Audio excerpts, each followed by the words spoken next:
Že se zřítím ze skútra je takisto moja vec. Že něco spravím a udělám si sám na sobě je takisto moja vec, tak jako nemám hadry ani rukavice.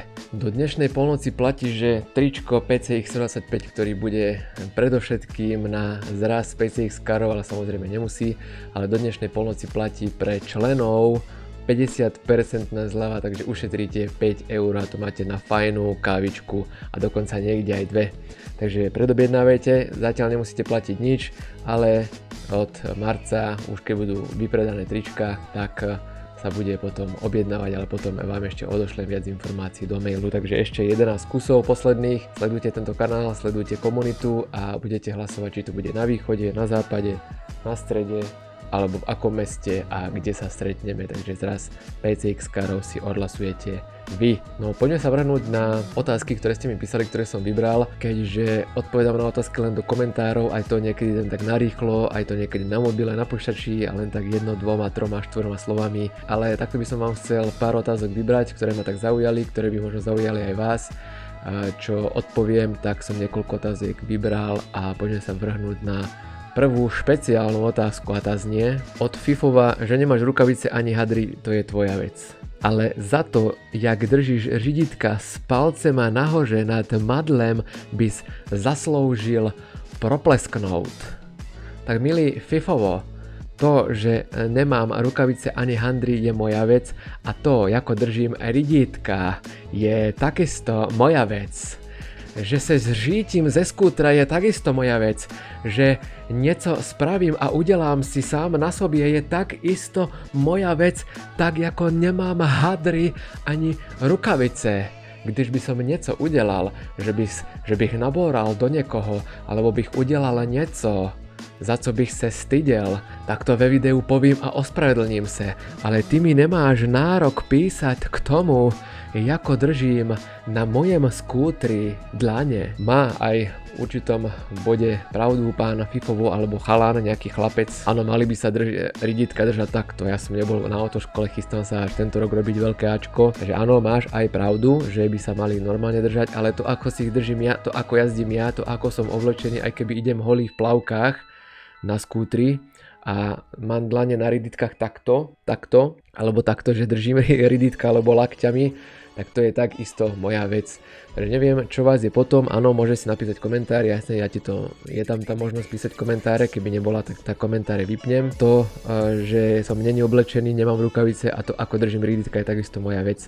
Pokiaľ sa nič nestalo, tak ti nemám čo k tomu povedať viac. Keby sa niečo stalo, tak áno, povedal by som, natočil by som video, viete čo, stalo sa toto, nabúral som, spadol som, áno, nedržal som ridítka správne, je to moja chyba, ale keď sa nič nestalo, zaklopeme si, áno, aby aj tento rok tak bolo a stále, že nič sa nestalo ani nestane, tak je to takisto moja vec a či si zoberiete z toho príklad alebo nie, každý si jazdí podľa seba, každý si je strojcom svojho šťastia a svojho života. Ďalej, čo by vás mohlo zaujímať, je od Landa Martina otázka: ahoj, môžeš sa prosím te zeptať, aký dávaš motorový olej do PCX, ďakujem za info.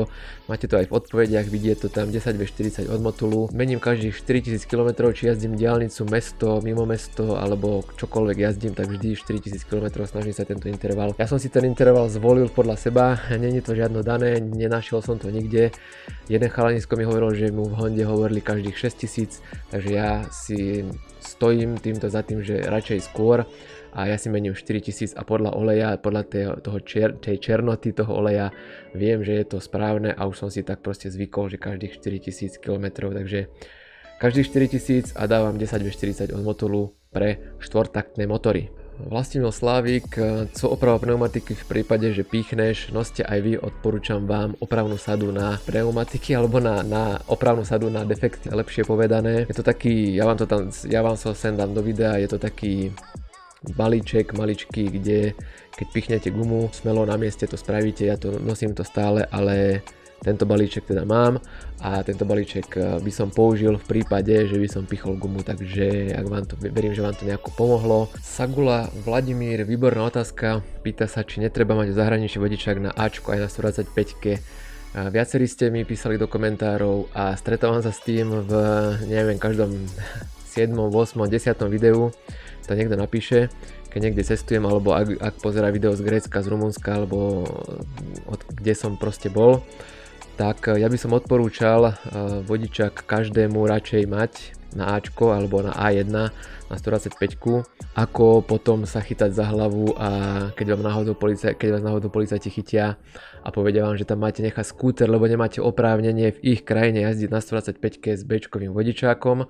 Keďže máte Bčkový vodičák, tak radšej by som teda jazdil s vodičákom plnohodnotným na 125, alebo teda veľké Ačko a máte pokoj po celom svete, alebo teda minimálne po Európe.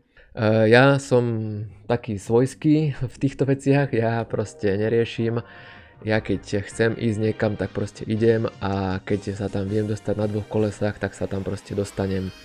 Takže ja by som to riešil tak trošku po svojom inak, ale áno, radšej treba mať vodičák aj v zahraničí.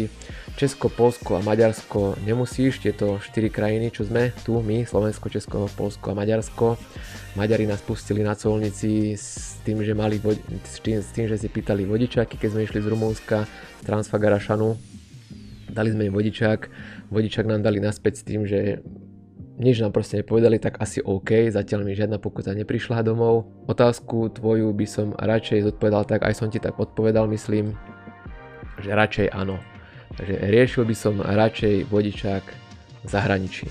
Ďalšia otázka od Martina od Robinu k najlepším skútrom do 2000 €. Dobré video, aj celkom sledované, ak ste ho nevideli, tak si ho pozrite, odporúčam. Sa ma pýta, že prečo som pozeral len 125, keď do 2000 € sa dajú nájsť iné stroje. Sám som mal Malaguti 250, Burgman 400 alebo Aprilia Atlantic 500.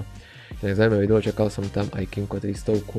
Ja som na schvál Martin pozeral len 125, pretože na vodičák Bčkový dosť veľa ľudí má Bčko, teda z tej komunity, ktorá ma sleduje, tak preto som im chcel doporučiť skútre nejaké do 2000 €, ale určite máš pravdu, tiež by to mohlo byť dobrý námed na video, skútre do 2000 € bez obmedzenia na obsah. Hej, ten, ako píšeš, 250, 400, aj 500 sa dá, jasné, do 2000 € sa dajú aj takéto veľké obsahy, ale ja som primárne 125 točil pre tých, že aj ja mám 125 PCX, tak nejaké relevantné skútre k napríklad k PCX alebo k NMAXovi alebo k týmto skútrom. Mohol by som ešte natočiť video, ma teraz napadlo, že najväčšie obsahy skútrov do 2000 €, to by mohla byť tiež dobrá téma videa, tá Aprilia 500 skúter by mohol byť tiež za 2000 €, dobré vozenie, aj celkom rýchle si myslím. Tak možno nejaké video bude, ak sa k tomuto videu niekedy dostanem a nezabudnem na túto tému, tak by som možno natočil, ale teda moja odpoveď na tvoju otázku si počul v predchádzajúcich sekundách. No a posledná otázka od Mateza, čo mi tak hrá do karát k tej renovácii tento rok, že by som chcel už o pár týždňov, možno 2 mesiace maximálne, renovovať skúter. Tak píše zase k videu najlepšie skútre do 2000 €, že na koupi Maxon, abych neměl koule, je to veľké, levné, hezké, ale těžké, slabé a je to jedna z těch obyčejných čín, u ktorých je kvalita všelijaká. Je to OK, áno, v tom, čo si písal a v tom, že teda asi máš nejakú skúsenosť s Maxonom, alebo možno si o tom čítal, možno nejaké recenzie videl. Ja som pozeral skútre, ktoré som tak všeobecne hľadal, ale ide mi to teraz do karát s tým, že by ste mi mohli napísať, aký skúter odporúčate na nejakú renováciu, alebo ak viete o niekom, kto má takýto skúter, tak že by do nejakých 500 €, okolo 500 €, 125 štvortak najlepšie je prihlásený, nie je zo zahraničia, proste kupovaný tu. A kto predáva, tak mi dajte vedieť. Nemusí to byť Yamaha, Honda, ani môže to byť Maxon, Adamoto, hoci čo, také nech to trošku vyzerá. A ja by som plánujem natáčať sériu videí o tej renovácii toho skútera, potom by som vám ho dal do súťaže, aby sme spolu niečo vymysleli. Takže ak máte niekoho takého, alebo viete o niekom, kto by takýto skúter ponúkal, tak mi dajte vedieť do správy na Facebooku. Facebook nájdete v popise videa, je to isté ako YouTube kanál, tak sa volá aj na Facebooku skupina. Napíšte mi do správy, ak o niekom takom viete. Rád by som na renováciu dal možno nejaké Adamoto, aj ten Maxon možno, aj keď píše, že by si neměl koule na to, to kúpiť, áno, nové nie, ale nejakú jazdenku, takú sa s tým pohrať, počičrať a potom vám to plesknúť do súťaže, si myslím, že by to bola fajn kúpa, aj keď by som najradšej kúpil PCX a dal vám ho do súťaže, ale bohužiaľ ešte nemám YouTube tak v takých vysokých číslach, že by som mohol kúpiť nejakú jazdenku PCX, dať tam výfuk športový, dať tam malosí variátor a dať vám ho do súťaže, a aby to bolo pre jedného z vás. Takže zatiaľ chcem a mám plány takto kúpiť nejakú čínu, povoziť sa, ukázať vám ako chodí, zrenovovať ho, tak ako by jazdil a tak ako si predstavujem, že aby jazdil dobre, aby dobre vyzeral, aby sa vám páčil a aby to nebolo do súťaže niečo škaredé alebo niečo, čo nefunguje. Hej. Takže toto by som chcel tento rok spraviť do leta. Takže ak o niekom viete, tak mi dajte vedieť, alebo ak ste našli nejaký dobrý inzerát. V každom prípade sa vám chcem poďakovať za vaše otázky, alebo teda za vaše komentáre, ktoré píšete. Určite píšte komentáre aj ďalej, aj dobré, aj špatné. Je to na vás, čo vidíte v tom videu a čo vás tak napadne, že máte napísať. Väčšinou 99% je komentárov fajn, myslím, že sme super komunita, ktorá si pomáha, ktorá si vie poradiť, ktorá sa vie stretnúť na zraze PCX v máji, takže kto ešte nemá, nezabúdajte, bude pekná fotka s týmito tričkami, určite v máji. A pri ďalšom videu sa vidíme opäť o pár dní.